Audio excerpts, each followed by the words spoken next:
Good morning, Intenders. Good morning. Welcome back to Morning Intentions. Today is Monday, March 16th. We hope you had a lovely weekend. I think you did. I know I did as well. I worked hard outside and it was lots of fun. I love being outside, working in the yard on my weekends. It's such a difference because we do spend a lot of time indoors during our work week, so it's lovely to get outside and move our bodies. The only downside is we both are struggling with allergies today. Oh my gosh, with the wind and blowing in my face, while fun, yes, I did end up with some pretty serious allergies, so we may sound a little nasally today. And Annette's going to say, you don't need to try to sound nasally. I think you we already do. So, with that, we're continuing on with our month plus of codependency. And Annette, you wanted to share something about our time schedule. I wanted to remind us the way we're approaching Too Much by Terry Cole is different than we have approached book studies in the past. We've done book studies in the past, but we just would pick out highlights. And I think you would maybe categorize those as a book summary. But this is not a book summary. We wanted to take a deeper dive because high-functioning codependency is more prevalent in our life experience than we may realize. And as we go through this, you may not relate to it. Like Ada doesn't relate to high-functioning codependency, but she also has a high-functioning codependent mom. And so it doesn't matter whether you are actually the active or recovering high-functioning codependent. Maybe your partner is, maybe your mom is, maybe your dad is, maybe your boss is. It could be anyone, maybe your sibling is. And understanding how this shows up and the depth in which we're approaching this, I believe, and I know you do too, Ada, this will be helpful. An example would be what we talked about last Friday. There was this idea that maybe a high-functioning codependent could be being sinister and wanting people to depend on them. And when you find out that's not it at all, that's not at all where the high-functioning codependent is coming from. What they're coming from is a place of love and trying to do the best they can. They may not know when they've gone too far or when they're stepping into somebody else's lane or somebody else's side of the street. So just really wanted to remind everyone that we are taking a deep dive in Too Much by Terry Cole. Sometimes deep dives can feel a little uncomfortable, especially if the material resonates. You think, oh my gosh, really? This is what's been going on all these years? If you need to take a little break and say, I'm not going to worry about this for a while, that's fine. But the information will be here when you want it. And for those that are just starving for information, is like, oh my gosh, this has been my mom for all these years. I want to understand my mom. Then you've got it, or yourself. This is really going to fit in today because we're going to start talking about blueprints. If you're a client of ours, you know that we talk about Terry Cole's teaching when it comes to boundary blueprints. And a blueprint is what's been modeled for you in your life. So we're going to talk about high-functioning codependency models and blueprints. And before we got into that, I just wanted to remind everyone there is a reason we're taking our time here with all of this.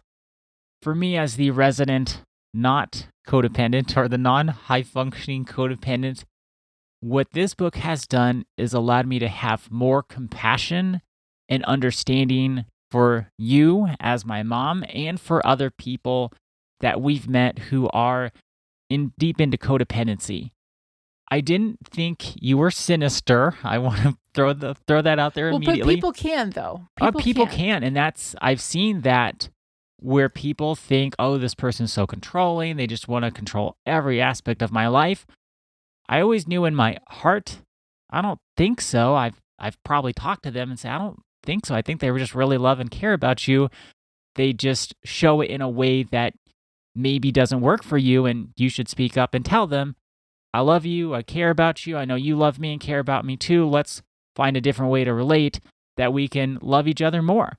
So I always knew that, but this has given me words to it. It's given me more understanding because I don't have a lot of insight into the codependent mind, and some of these things I could witness from a third-party perspective and say, why would you do that? Where is that coming from? And now I know. Now I can see it. Oh, this is what is going on.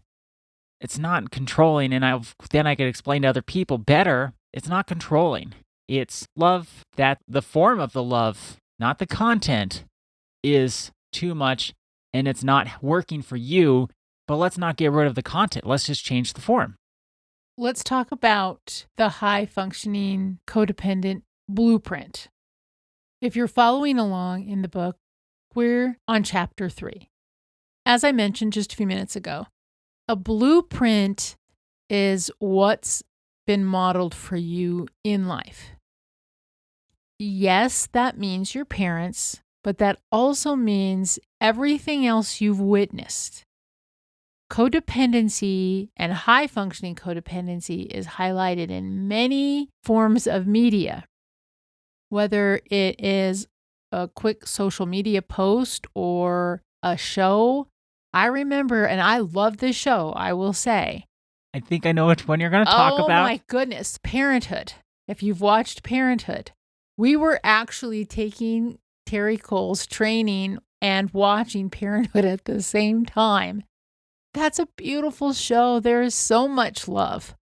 But oh my goodness. There is so much codependency. Oh, and there's so much high-functioning codependency in there. They're running around trying to do all their things and then take care of people. Especially the eldest brother. Yes.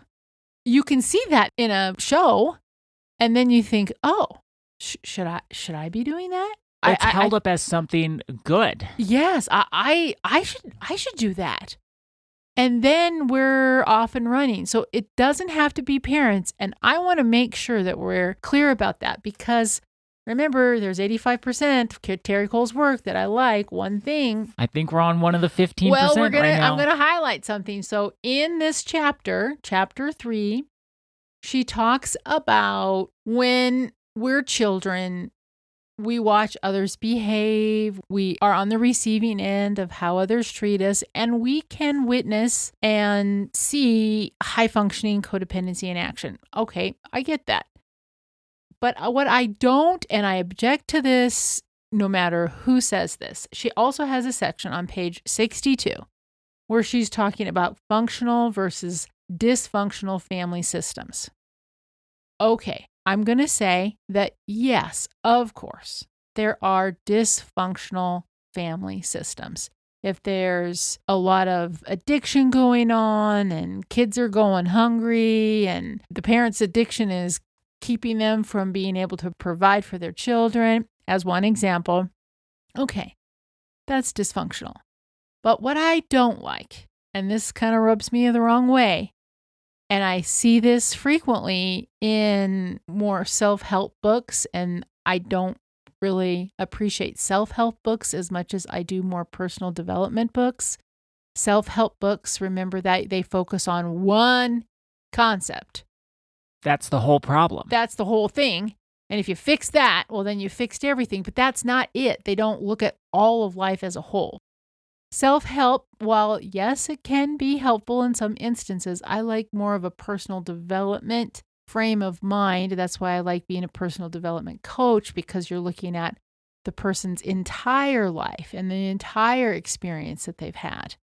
Ada, remember when we had been reading John Bradshaw's books and Healing the Inner Child was something that we were focusing on, and then we decided to watch a series about the family. A question was asked in that series, have you ever met a healthy family, the family that you're holding up as the standard? Like, this is how a family should be. And his answer was no. So all that he has been teaching for years, I'm not discounting that, but he's holding up the standards that's not attainable when we're humans. Dad's going to have problems. Mom's going to have problems. Kids don't need a perfect childhood.